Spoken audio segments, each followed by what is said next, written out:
दामोदर गिरिधारी श्री श्री राधा विनोद बिहारी जू की जय।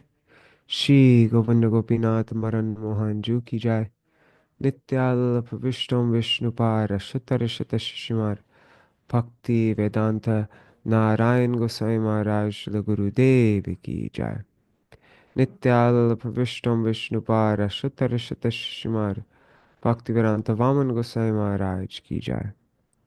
नित्याल्प विष्णु विष्णुपार शतर शत शिशुमार भक्ति वेदांत स्वामी महाराज शिल प्रभुपाद की जय। नित्याल्प विष्णु विष्णुपार शतर शत शिशुमार भक्ति प्रज्ञान केशव गोसाई महाराज की जय। नित्याल्प विष्णु विष्णुपार शतर शत शिशुमार भक्ति सिद्धांत सरस्वती गोसाई प्रभुपाद की जय। नित्याल्प विष्णु महाभागवत शिल गोक्षरस बाबूजी महाराज की जय। नित्याल्प विश्व शिल सच्चिदानंद भक्ति विनोद ठाकुर की जय।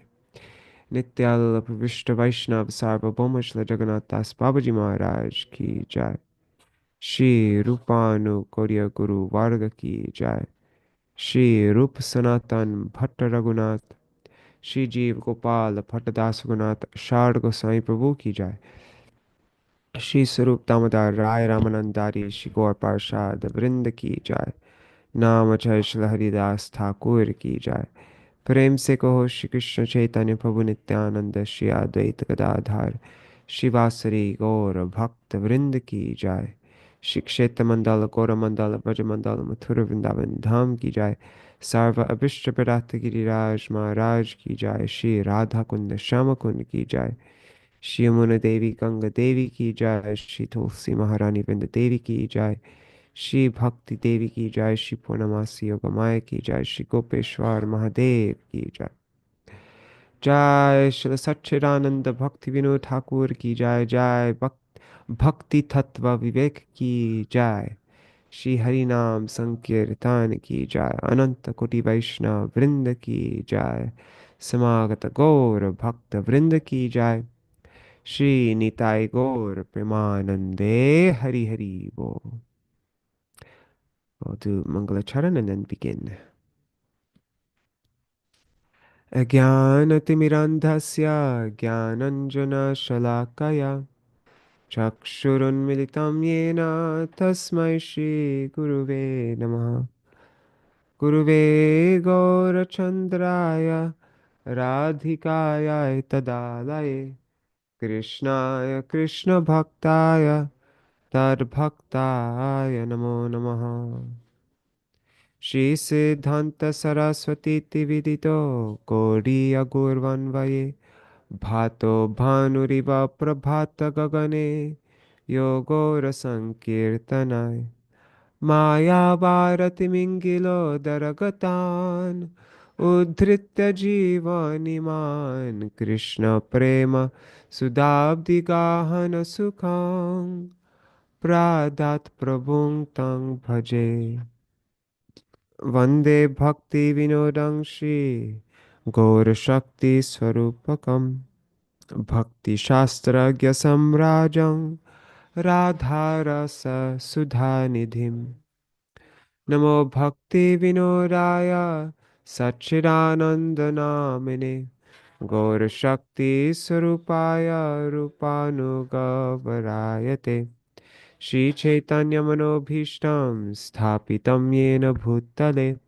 Swayam Rupa Kada Mahyam Dadati Swapadantikam Vancha Kalpatarubhyascha Kripa Sindhubhya Eva Cha Patitanam Pavanebhyo Vaishnavebhyo Namo Namaha Vrishabhanusutan Vitavamatanum Yamuna Tatanagarananda Sutam Murali Kalagita Vinoraparang Bhaja Godrumakanana Kunjavidum Smara Gaura Gadadara Kelikalang Bhava Gaura Gadadara Pakshachara Shrinu Gaura Gadadara Charukatang bhajagodrumakanan kunjavidum. Tavai vasmi na jivami tvaya vina. Iti vigyaya devi tvang nayamang charanantikam. Bhaktya vihina aparada lakshay क्षिप्ताष्टकामादितरङ्ग मध्ये कृपामयि त्वां शरणं प्रपन्ना वृन्दे नमस्ते चरणारविन्दम् भज श्रीकृष्ण चैतन्य प्रभु नित्यानन्द श्री अद्वैत गदाधर शिवासरि गौर भक्तवृन्द हरे Krishna Krishna Krishna Hare Hare Hare Ram Ram Ram Hare Hare.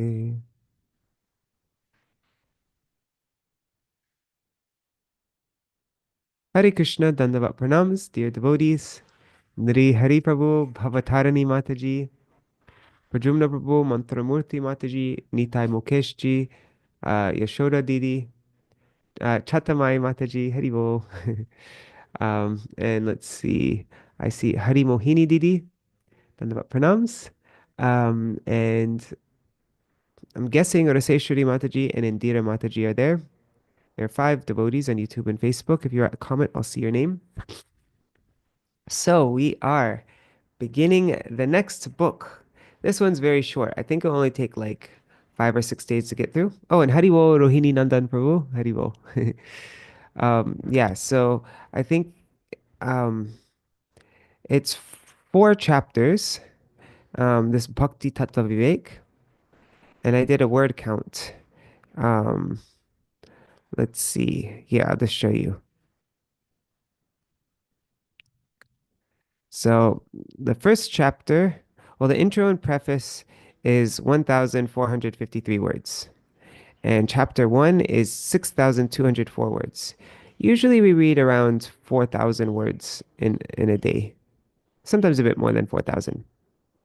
So today I think we'll read the intro and preface and we'll get halfway through chapter 1. Then chapter 2 is 5,322 words. Chapter 6 is 3,563 words.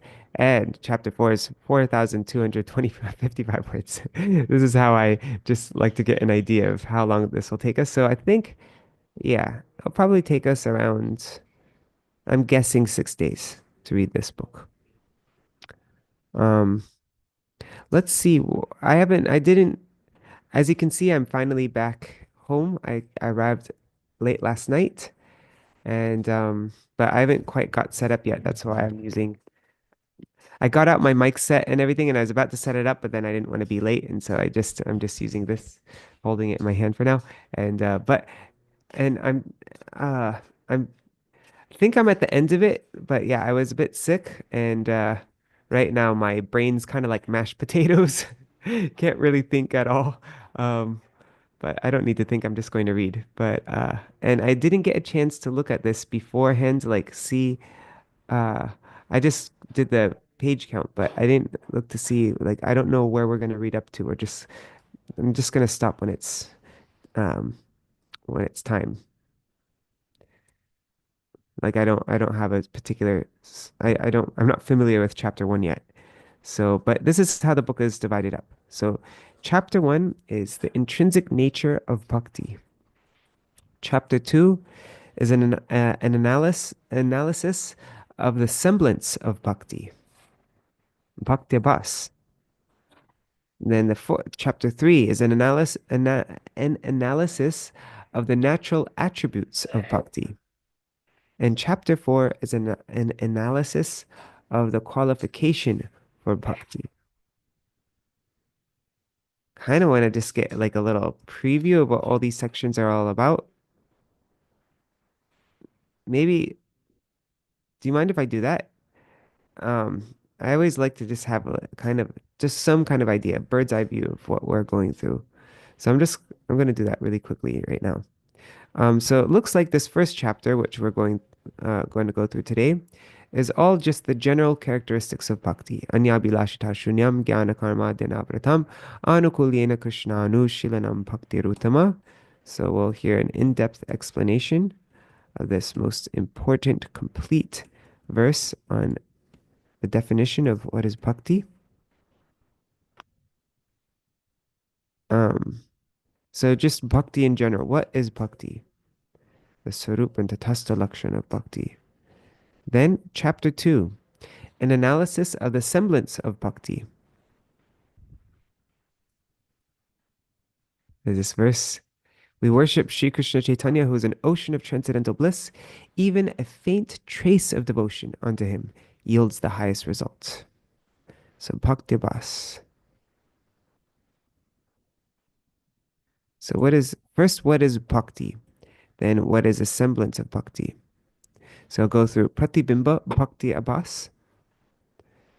And so, this one is not good. This is not favorable in any way. But then there's the chaya bhakti abhas. That could lead to bhakti. Pratibimba is offensive, but chaya bhakti abhas, that's at least connected to bhakti and it will. Okay, anyways, and then an analysis of the natural attributes of bhakti. I worship Sri Chaitanya Mahaprabhu by taking shelter of his feet. The living entity forever obtains the potency issuing from the very nature of unalloyed devotion. Okay, so go through the different bhakti manifests along with the six symptoms.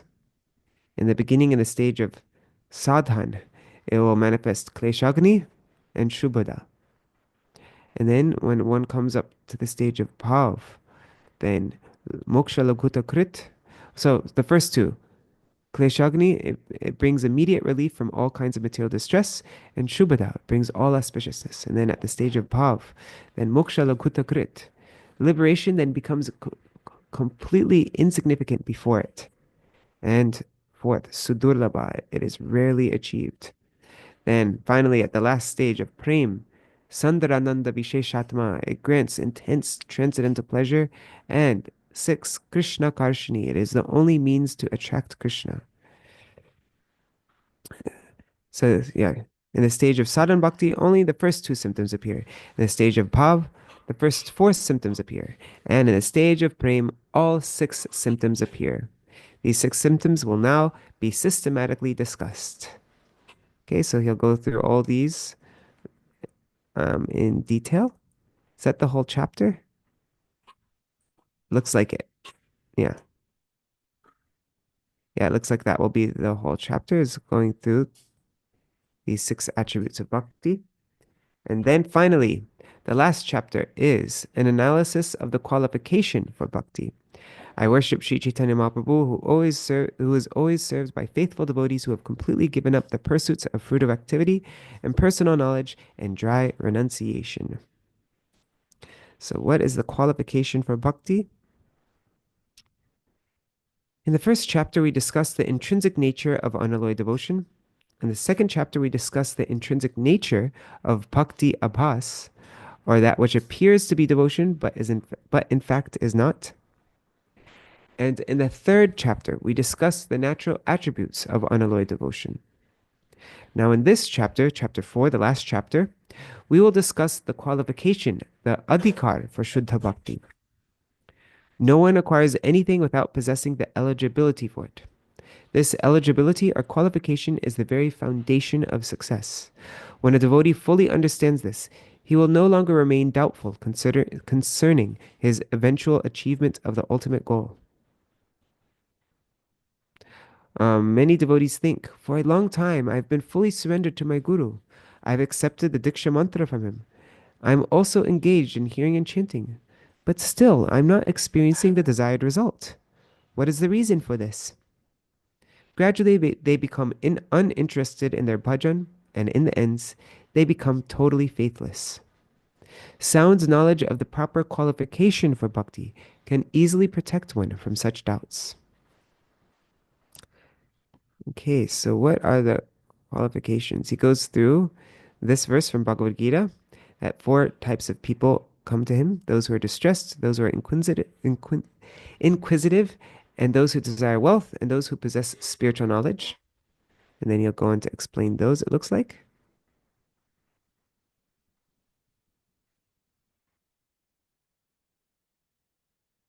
And then I love this verse, Jata Shraddha Matkatasu. I was just looking over this verse with a friend the other day.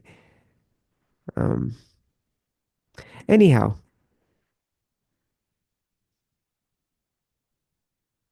yeah. So we'll go over this in a few days from now, this last chapter. What's this verse? Anyhow, okay. So we got sort of a overview of what we're going to be reading through.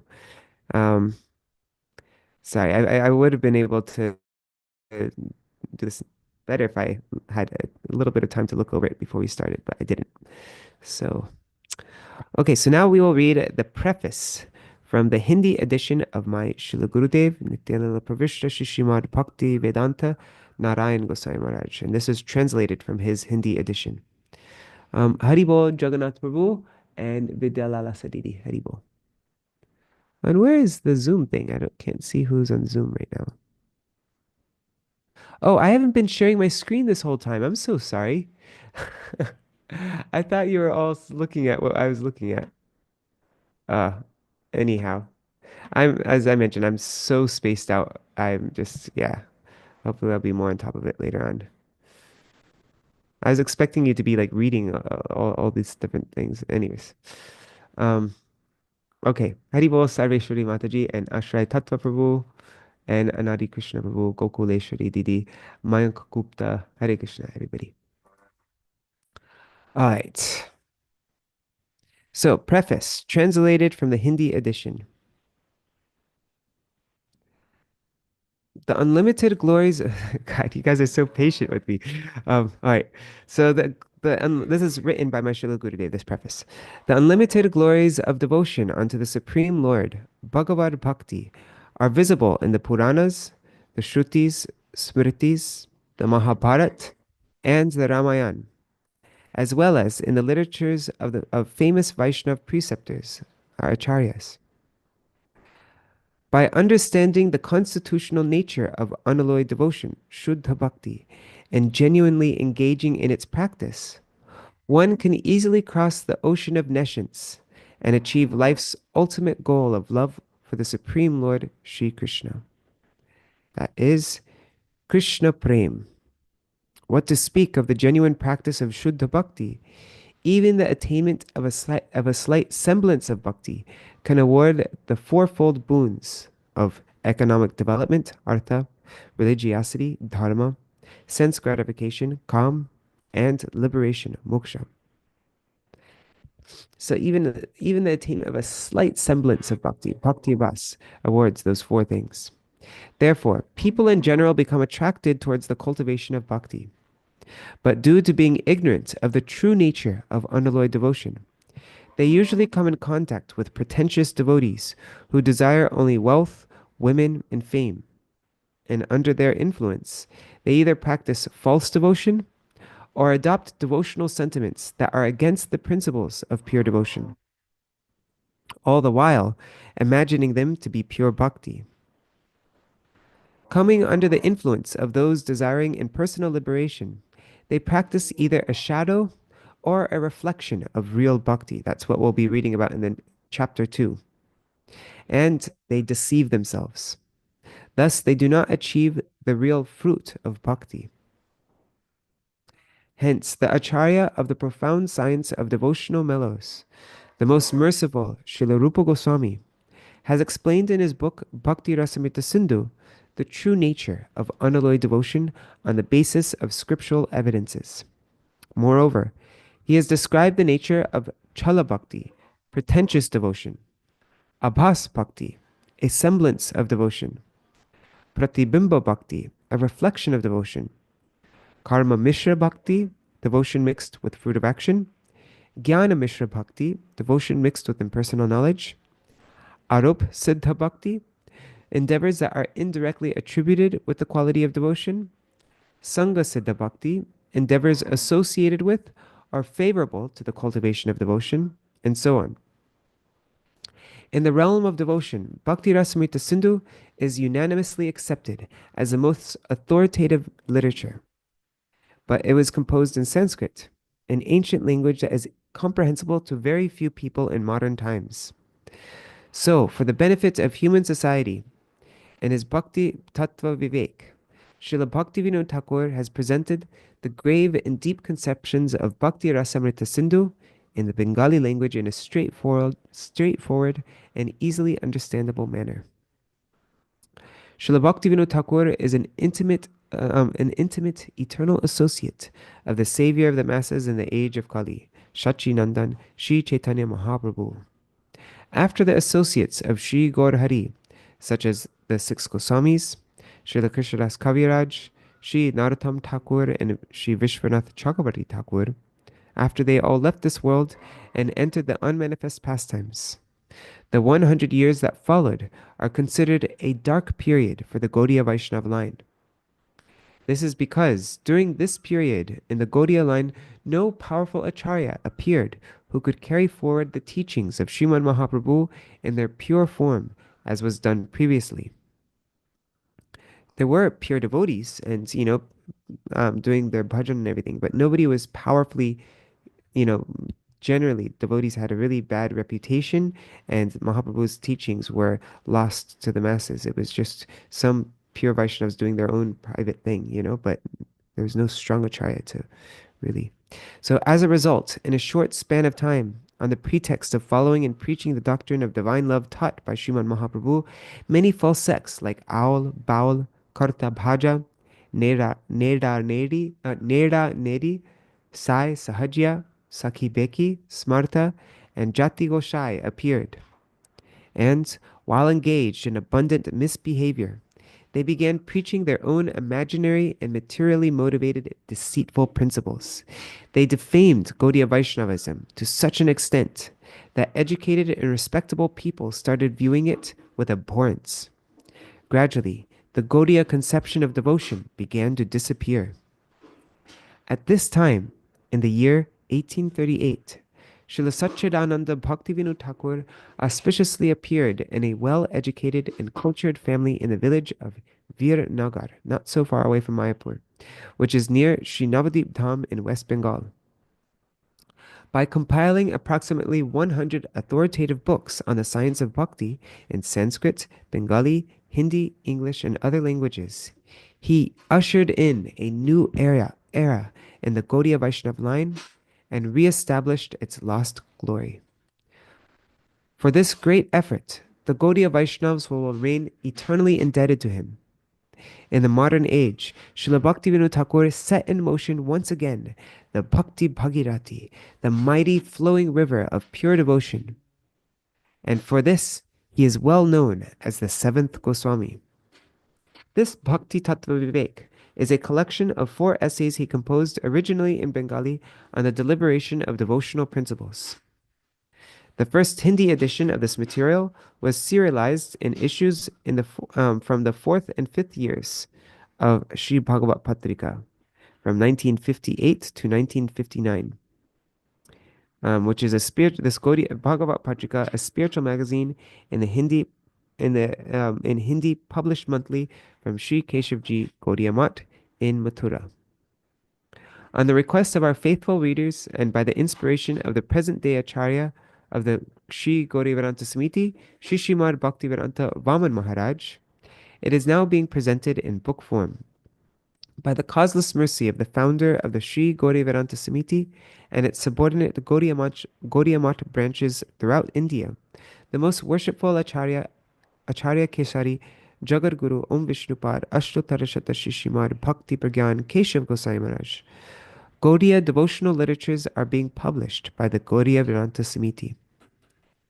On the most auspicious occasion of the anniversary of his appearance day, this edition is being presented as an offering placed into his lotus hands.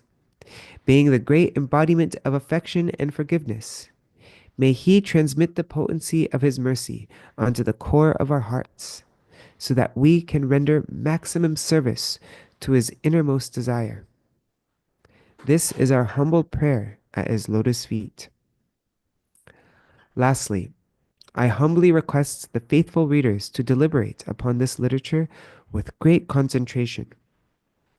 By understanding the true nature of unalloyed devotion, one can relish the ultimate goal of all scriptures, the pure nectar of Krishna Prem as exhibited and preached by Sri Chaitanya Mahaprabhu. An aspirant for a particle of mercy of Sri Guru and the Vaishnavas, Tridandi Bhikshu Sri Bhakti Vedanta Narayan. The holy day of Sharadiya Purnima, 1990, Sri Keshavji Gaudiya Math, Mathura, Uttar Pradesh, India.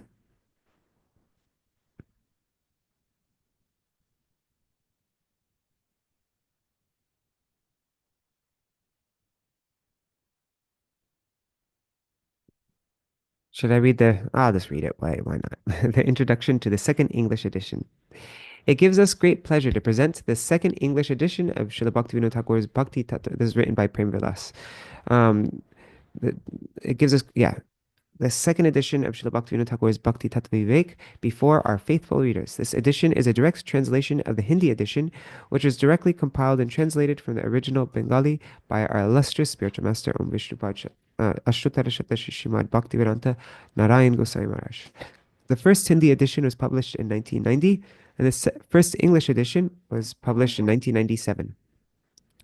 Owing to its clear and precise presentation of the science of devotion unto the Supreme Lord Sri Krishna in simple and easily comprehensible language, this small book has long been a favorite of Srila Narayan Maharaj. Quoting abundantly from Srila Rupa Goswami's Bhakti Rasamrita Sindhu and Srila Jiva Goswami's Bhakti Sandarbha, Bhaktivinoda Thakur shows how to discriminate between genuine devotion to the Lord and the many forms of adulterated devotion. This subject matter is particularly relevant in modern times, when the exalted spiritual teachings of ancient India are receiving greater exposure than ever. The concepts explained herein will effectively guide sincere spiritual aspirants along the devotional path by providing them with a clear picture of true devotion and helping them to identify those rare souls who embody such devotion. Srila Narayan Maharaj has a strong determination to see the writings of the great Gaudiya Acharyas published in English and widely distributed.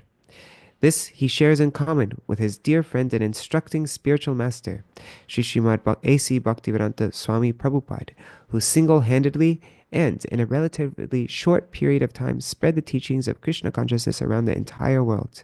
Srila Prabhupada's translations and writings set the standard for the literary presentation of Vaishnava philosophy, and we hope and pray that our current efforts, and this volume in particular, are pleasing to him.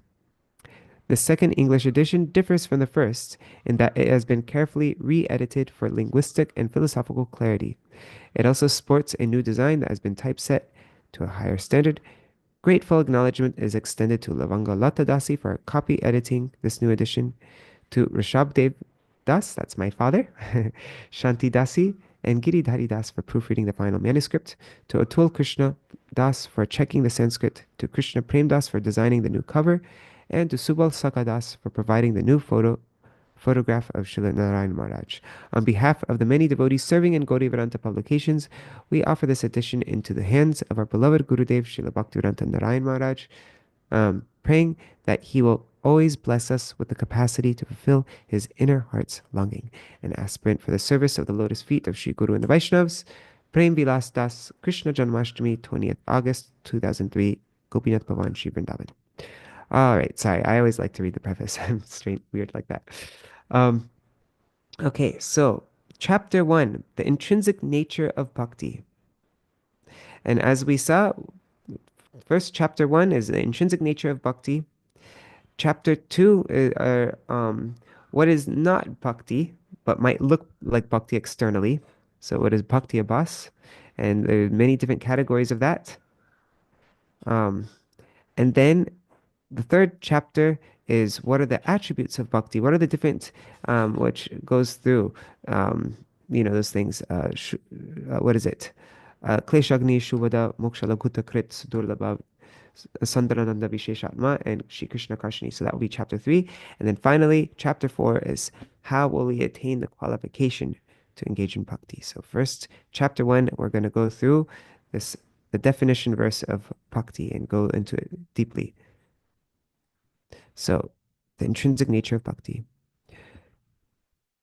And it's neat. In every chapter, Srila Bhaktivinoda Thakur, I read the translations to the chapters, but Srila Bhaktivinoda Thakur begins each chapter with a Sanskrit verse to Mahaprabhu related to bhakti and also related to the chapter. So it's kind of like the Mangala Charan in a way for each chapter. Yuga pad rajate yasmin bheda bheda vichitrata vande tam Krishna chaitanyam panchatattvanvitam svata pranamya gorachandrasya sevakan shuddha vaishnavan bhakti-tattva-vivekakyam shastrang vakshyami yatnata vishva vaishnavadasasya kshudrasya kinchanasya me etasmin udyame hyekam balang bhagavati balang bhagavati kshama. I offer obeisances unto Sri Krishna Chaitanya, who is naturally manifest with his four primary associates in the Panchatattva, and in whom the contrasting qualities of unity, abhed, and distinction, bhed, simultaneously exist. After offering obeisances unto the servants of Sri Gaurachandra, who are all pure Vaishnavas, I undertake with utmost care the writing of this book known as Bhakti-tattva-viveka. Being an insignificant and destitute servant of all the Vaishnavas in the world, Vishva Vaishnav Das. In this endeavor of mine, I appeal for their divine forgiveness, for that is my only strength. So now that was the translation for those three Mangala Charan verses. Now, Srila Bhaktivinoda Thakur says, most respectable Vaishnavas, our sole objective is to relish and propagate the nectar of pure devotion, Shuddha Bhakti, unto Lord Hari. Therefore, our foremost duty is to understand the true nature of Shuddha Bhakti. This understanding will benefit us in two ways. If we understand Shuddha Bhakti, then, knowing the true nature of pure devotion, it will dispel our ignorance concerning the topic of bhakti, and thus make our human lives successful by allowing us to relish the nectar derived from engaging in bhakti in its pure form. Secondly, when we know about when we understand the true nature of Shuddha Bhakti, it will enable us to protect ourselves from the polluted and mixed conceptions that currently exist in the name of pure devotion.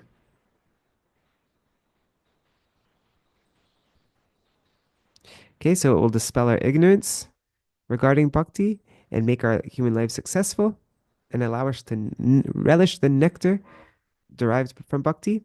And also it will protect us from the polluted and mixed conceptions that currently exist in the name of pure devotion.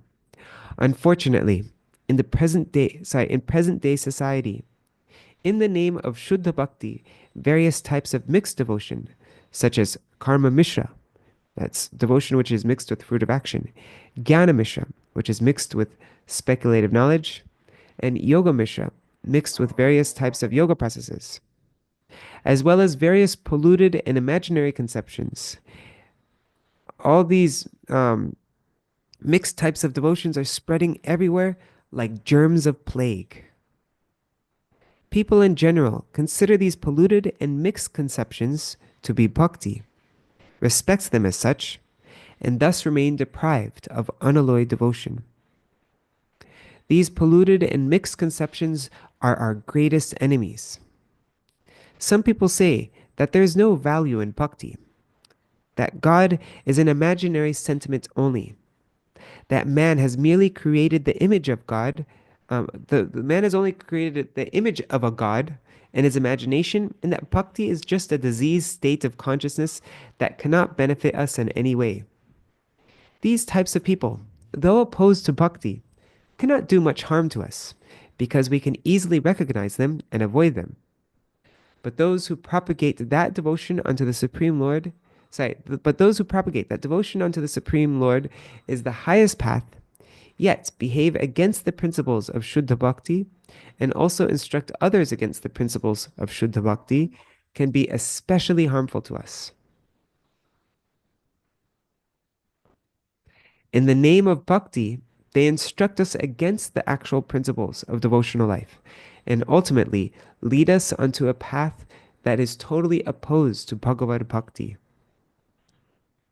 Therefore, with great endeavor, our preceptors have defined the intrinsic nature, the swarup of bhakti, and have repeatedly cautioned us to keep ourselves away from polluted and mixed concepts. We shall deliberate on their instructions in sequence. They have compiled numerous literatures to establish the swarup of bhakti, the intrinsic nature of bhakti, and amongst them, Bhakti Rasamrita Sindhu is the most beneficial. And just on this point that Srila Bhaktivinoda Thakur is making, that most the greatest harm is done by those who appear to be following in our line, and it's the people who seem like they're within our family, who wear tilak and follow all the practices. They're the ones who can do the most harm if they're preaching something that's actually not in our line. Because those who are Mayavadis and those who are obviously not following, there's no chance of them doing much harm to us. Because I'm not going to go listen to some Mayavadi scholar, guru person, but I might be deceived from somebody who appears to be following all of the practices, but are actually propagating something that's not actually pure bhakti, but just a mixed form of bhakti or a polluted form of bhakti. So, yeah, that's the most harm is done internally, and people don't perceive it. They don't realize what a big deal it is. So now I'm just looking at the comments. Oh, yeah, I missed that comment. Okay, in Gokuleshwari Didi, the book name is Bhakti-tattva-viveka, and I can share with you the Hindi version of this also. But yeah, it's Bhakti-tattva-viveka. Actually, if you just go to Google and you type in Bhakti-tattva-viveka, make a space and then type in purebhakti.com and type in Hindi, then I'm sure the Hindi book will come up. Do that. All right. So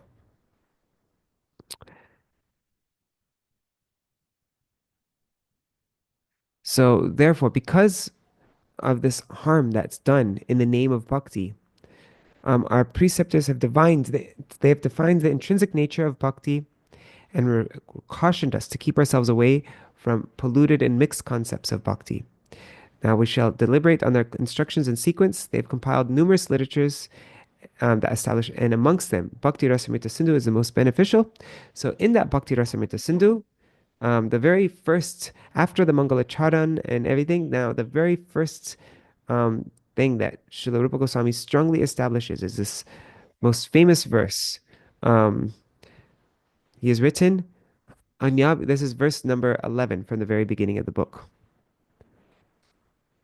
So, in defining the general characteristics of unalloyed devotion, Srila Rupa Goswami has written there, Anya Bilash, you can all recite it together.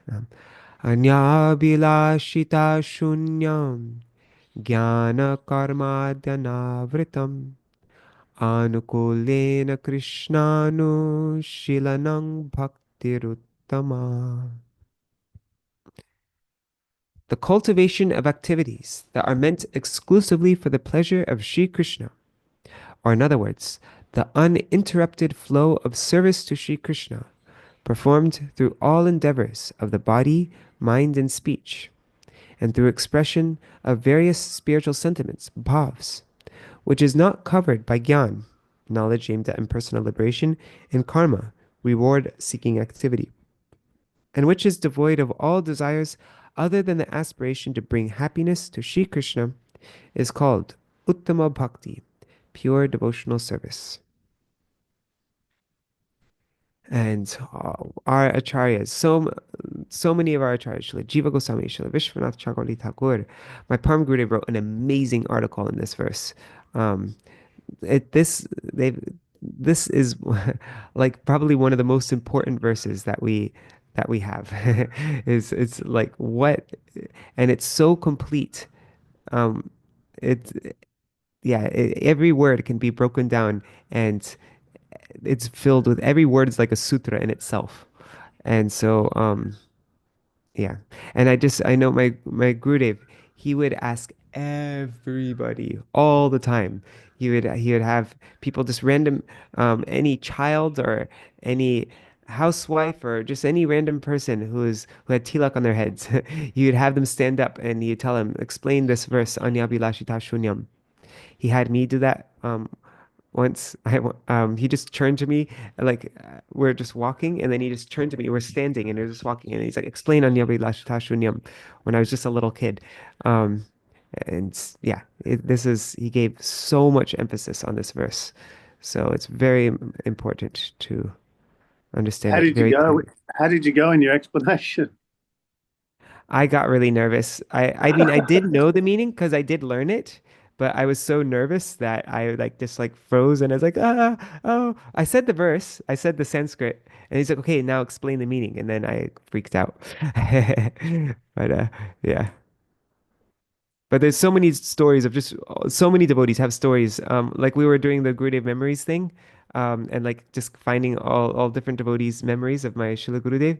And many devotees wrote when he asked them to explain this verse, Anya Vilashita Shunyam. It was just something that he did. Um, yeah. So Srila Bhaktivinoda Thakur says, in the above verse, each and every word has to be analyzed. Otherwise, we cannot understand the attributes of bhakti. In this verse, what is the meaning of the words Uttama Bhakti? Do the words Uttama Bhakti, meaning topmost devotion, also imply the existence of Adham Bhakti, inferior devotion? Or can they mean something else? Uttama Bhakti means the stage where the devotional creeper is in its completely pure or uncontaminated form. For example, uncontaminated water means pure water, meaning that in this water there is no color, no smell, or adulteration of any kind caused by the addition of another substance. Similarly, the words Uttama Bhakti refer to devotion that is devoid of any contamination, adulteration, or attachment to material possessions, and that is performed in an exclusive manner. The usage of qualifying adjectives in this case teaches us that we should not accept any sentiments that are opposed to bhakti. The negation of sentiments that are opposed to bhakti inevitably directs us towards the pure nature of bhakti itself. Perhaps by merely using the word bhakti alone, this meaning is indicated, since the word bhakti already contains within it all these adjectives anyway. I mean, like just with the example Srila Bhaktivinoda Thakur gave now, if you say water, you generally think of pure water. You don't like if you say water, you don't think of like dirty water or muddy water. You just think, oh yeah, water, pure water. So bhakti has it's within the word bhakti, it contains within it all these adjectives, all these. Then has Srila Rupa Goswami, the acharya of the profound science of devotional mellows of bhakti ras, employed the qualifying adjective uttama, topmost, for no reason? Yeah, why did he say uttama bhakti? Couldn't he have just said bhakti? Bhakti is already understood to be topmost. No. Was there just no reason? No, there was a reason. Just as when desiring to drink water, people generally ask, is this water uncontaminated? Similarly, in order to describe the attributes of Uttama Bhakti, our preceptors considered it necessary to indicate that people mostly practice Mishra Bhakti, mixed devotion. In reality, Srila Rupa Goswami is aiming to describe the attributes of Kevala Bhakti, exclusive devotion, Chala Bhakti, pretentious devotion, Pratibimba Bhakti, a reflection of devotion, Chaya Bhakti, a shadow devotion. Karma Mishra Bhakti, devotion mixed with fruit of action. Jnana Mishra Bhakti, devotion mixed with impersonal knowledge, and so on, are not Shuddha Bhakti. When we'll go through all those in chapter 2. So they will all be examined in sequence later on. What are the intrinsic attributes? What is the Swarup Lakshan of Bhakti? To answer this question, it is said that Bhakti is Anukulyena Krishnanu-shilana, the cultivation of activities that are meant exclusively for the pleasure of Sri Krishna. In his Durgama Sangamani commentary on Bhakti Rasamrita Sindhu, Srila Jiva Goswami has explained that the word Anushilanam has two meanings. First, it means cultivation through the endeavors to engage and disengage one's body, mind, and words. Pravriti and nivriti. To engage is pravriti and disengage, nivriti. One's body, mind, and words. So there are things that we do and things that we don't do.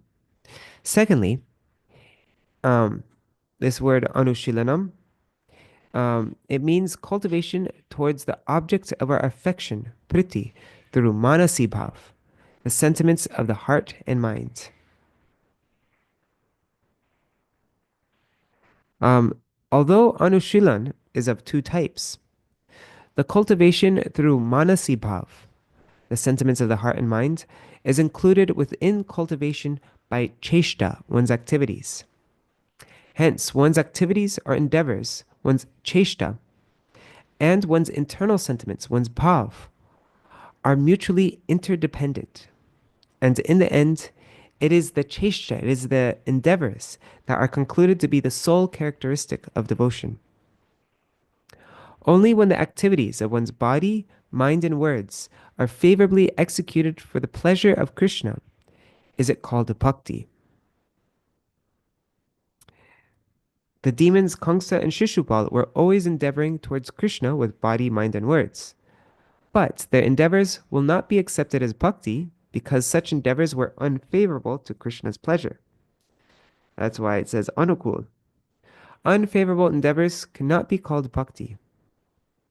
The word bhakti is derived from the root verb form bhaj.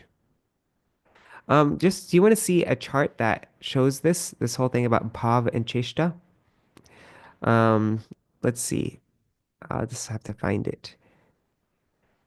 My friend Jai Gopal made it in this article about by Srila Bhakti-Pragyan Keshav Goswami Maharaj, my Param Gurudev.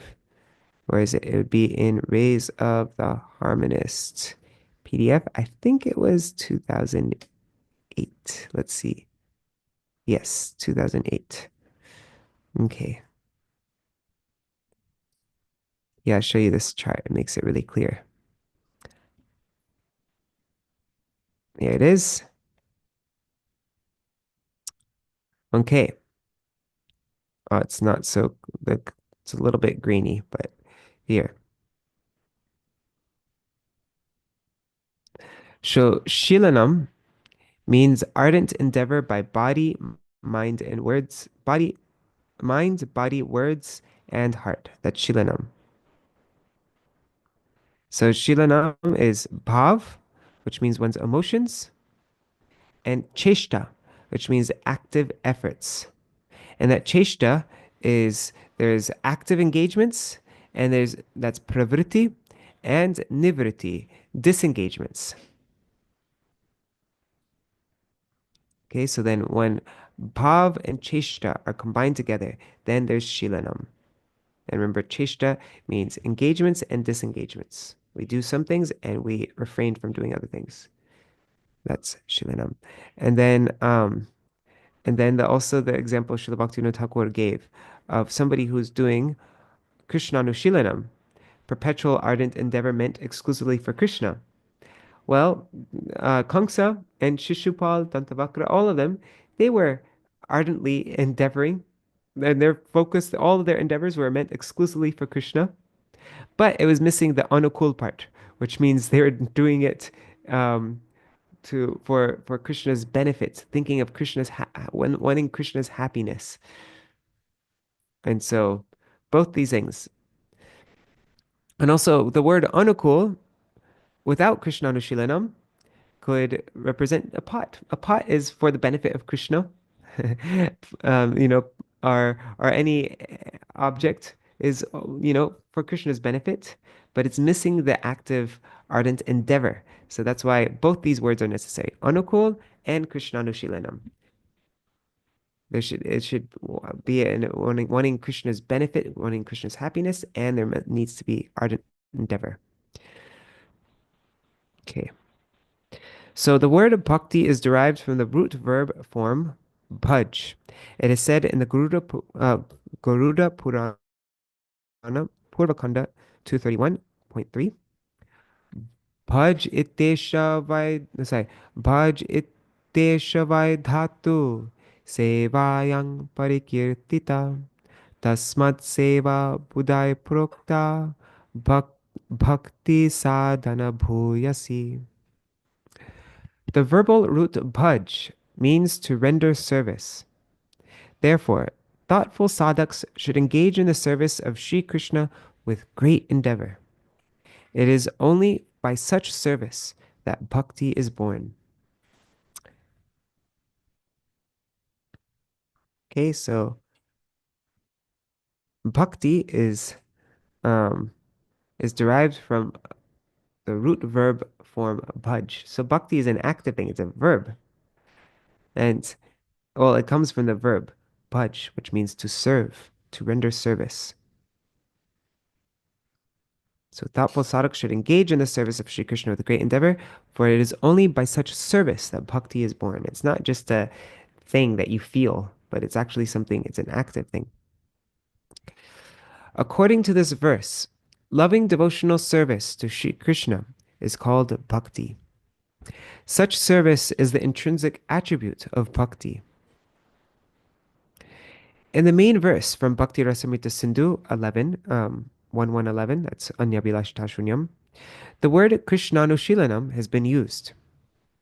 The purport of this is that Swayam Bhagavan Shri Krishna is the sole ultimate objective indicated by the term Kevala Bhakti, exclusive devotion. It's only for Krishna, not devotion for any other person. It's exclusive towards Krishna. The word Bhakti is also used for Narayan and various other expansions of Krishna. But the complete sentiments of bhakti that can be reciprocated with Krishna cannot be reciprocated with other forms. The complete sentiments of bhakti that can be reciprocated with Krishna cannot be reciprocated with other forms, like Narayan. This point can be analyzed in detail on another occasion, when the topic is more suitable for it.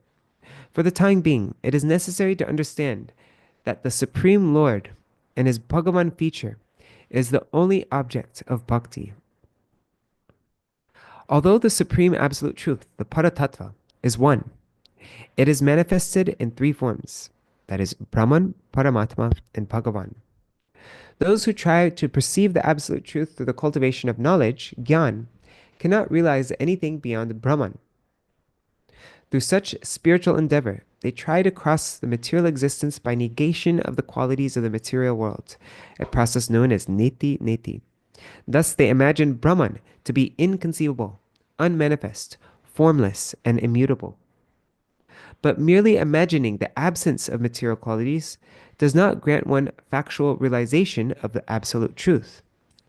Such spiritualists think that because the names, forms, qualities, and activities in the material world are all temporary and painful, Brahman, which exists beyond the contamination of matter, cannot possess eternal names, form, qualities, pastimes, and so on.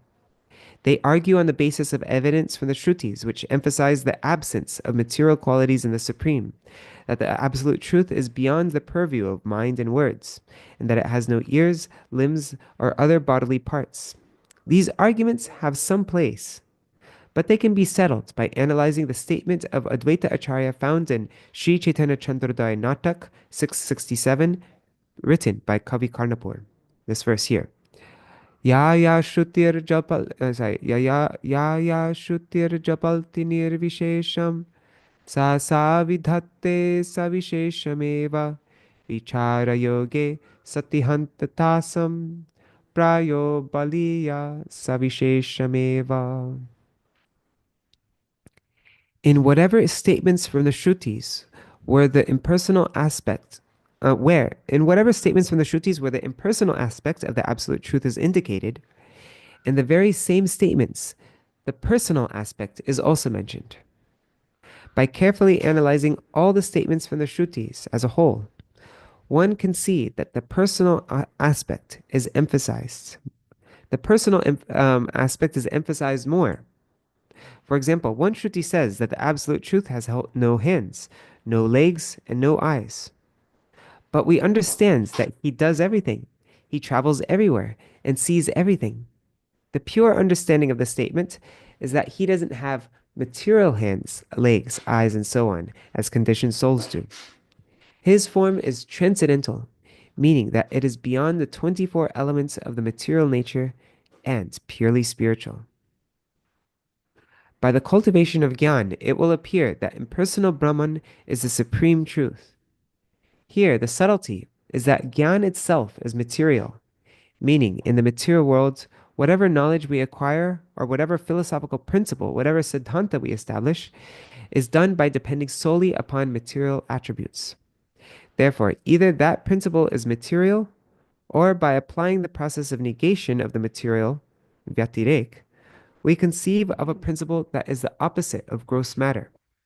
But by this method, one cannot achieve the factual supreme truth. In his Bhakti Sandarbha, Srila Jiva Goswami has outlined the relative truth that is attained by those who pursue the path of impersonal knowledge as follows. Wow. Okay, that's very long. Oh, it's already 8 o'clock.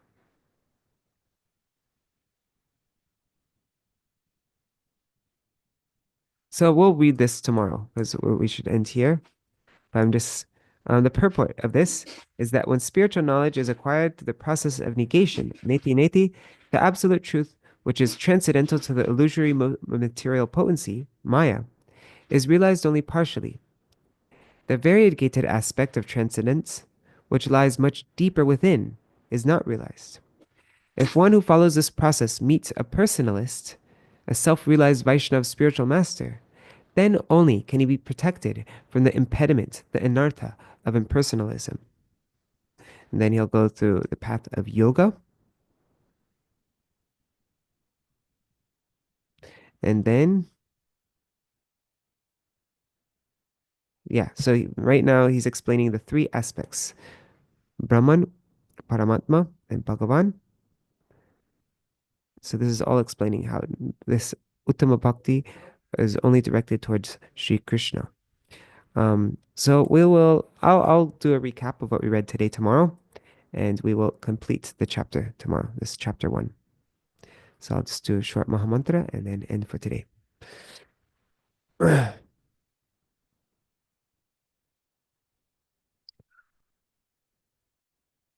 Oh, and Janardhan's asking for the article by my Param Gurudev. Sure, I'll put the link. I'll give the link after. Yeah, I'll do that soon. Hare Krishna, Hare Krishna, Krishna Krishna, Hare Hare, Hare Rama, Hare Rama, Rama Rama, Hare Hare. Hare Krishna, Hare Krishna, Krishna Krishna, Hare Hare, Hare Rama, Hare Rama, Rama Rama, Hare Hare. Hare Krishna, Hare Krishna, Krishna Krishna, Hare Hare, Hare Ram, Rama Rama, Hare Hare. Hare Krishna, Krishna Krishna, Hare Hare, Hare Ram, Ram Ram, Hare Hare. Hari Bol, Hari Bol, Hari Bol, Hari Bol. Nitai Gaur Hari Bol, Hari Bol, Hari Bol, Hari Bol. And today I will read this first chapter so that I'll be able to explain it more clearly. Like, just to break it down so that we really clearly understand all the parts. And then when we're going through it in more depth, we know where we are and like what's happening. So yeah, I'll do that today. I'm just noticing this comment Rohini Nandan was saying, I was there. I was there, I remember. Um, I can't because I wasn't looking at the chat for so I'm wondering yeah what was that in reference to that you were there? You can mention was that when I was talking about when my Gurudev was telling me to explain Uttama Bhakti? Maybe that was then. Okay.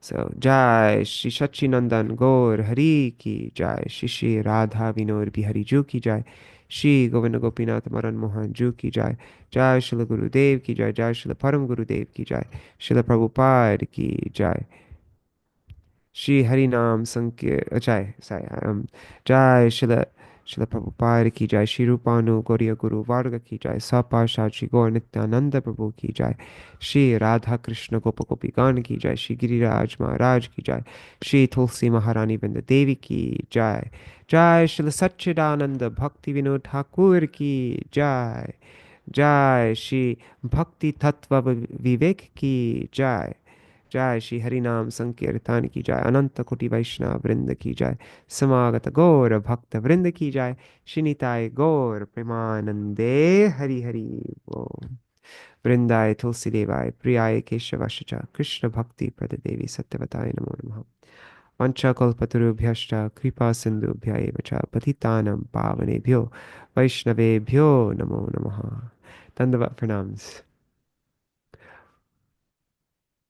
Okay, I'm just seeing Rohini Nandan's comments. That was actually what I was referring to was um, the only time I ever went on a morning walk in Hawaii. But yes, Gurudev also asked me another time in Badger, in Gurukul. Yeah, like when our Gurukul would do a presentation, he also asked me to explain that. So Rohini Nandan was there for that. Cool, nice. All right, Dandavat pranams. Uh, Nri Hari Prabhu, Bhavatarini Mataji, Gokuleshwari Didi, Anadi Krishna Prabhu, Sarveshwari Mataji, Chatamai Didi, uh, Ashray Tattva Prabhu, Yashoda Didi, Nitai Mukeshji, Prajumna Prabhu, Mantaramurti Mataji, and there are 10 devotees on YouTube and Facebook. I see comments from Hari Mohini Didi, Rohini Nandan Prabhu, Jagannath Prabhu, Vidyalalasa Didi, Puleshwari Didi, Vangshiwala Prabhu, Janardhan Prabhu, and I'm guessing Indira Mataji and Raseshwari Mataji are there. And everybody else, Dandavat pranams, also pranams to all devotees watching in the future. So Janardhan Prabhu wants the article that I was looking at with those charts. I will find that all right now. I'll show you what I do to find it. And I'll also post it so it's in the chat. But look, just type in Rays of the Harmonist 2008 Kartik. And then type in purebhakti.com. That should bring it up. There it is.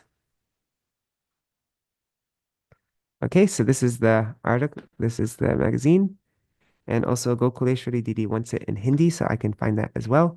Here, I'll put it in the chat here on Zoom, and I'll put it in the chat in YouTube.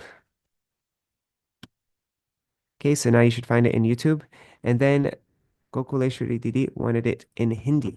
So type in Bhakti-tattva-viveka Hindi purebhakti.com. All right. Here it is. This seems to be another Hindi edition. Interesting. I don't know. But here it is in Hindi. See there, I'll put it in the chat for anybody who wants this in Hindi. Here, I'm just putting it in Zoom. Okay, and is there anything anybody wants to mention before we complete our program for today? Wait 1 second, I'm not looking at the camera. There. Okay, I just put it in the chat. There.